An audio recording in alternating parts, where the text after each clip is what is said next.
play in this game? Where are the emotions at for you? How excited are you? I'm excited, because of the rivalry, but I'll just treat it like another game.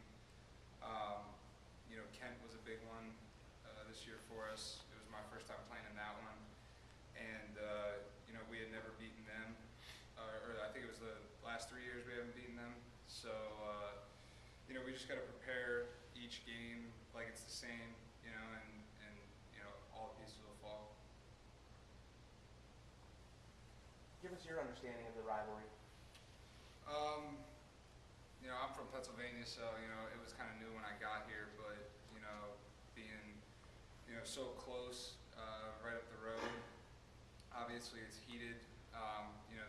We have a couple guys on the team from Toledo, so I'm sure they grew up with some of the guys. I'm sure they even probably played against some of the guys. So there's some.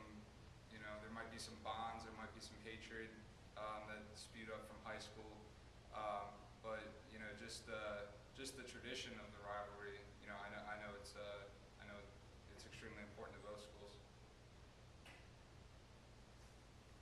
Will you talk a little bit about in what ways was the offense different, Matt? And this is from Mississippi State when Chris left. You can't really replace Chris. He's a big target. He's got great hands, but guys that are able to step in, like Jared Cohn and Hervé Kobe, and they know the offense, and we trust them, and I trust in them, and they've shown throughout the year that even though they might only get 10 plays a game, that they can produce in those 10 plays. So obviously we're missing a big playmaker in Chris, but as far as like trust and understanding between me and them and the coaching staff, there's not a big fall off. Also, last year he was one of a few guys that was getting passes. This year you've got a lot of guys spread out on the offense. I mean, I hate to diminish Chris and being lost, but is it helpful a little bit that you do have a bunch of targets? Yeah, I mean, it's nice to be able to have trust in everybody, even the backups when they come in.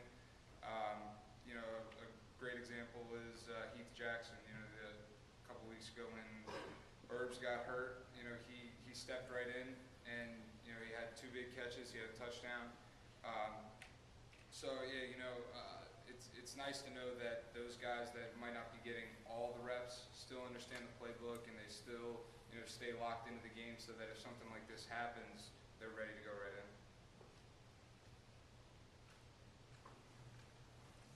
You good? Have you got any tips from Matt Schultz about the Toledo rivalry and what to expect?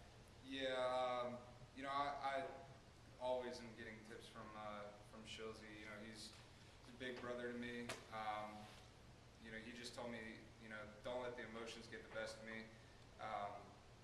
He's from out of state too, so the rivalry was new to him when he got here. But he said that just to keep my emotions in check, and he throughout the whole season he's given me pointers and tips on the sideline, and I'm sure it'll be the same this game. What have you seen from your teammates in terms of the emotion in practice and in the locker room, things like that? Are you guys in a good place at this point? Oh yeah, I think we're in a great place. I think the bye week, really, got our minds and our bodies right, and we understand that this is a big game, and we also understand it's a rivalry and all that, but it's just another MAC game, and our goal is to win all of the MAC games and eventually get to Detroit. So we just have to approach it just like another game, and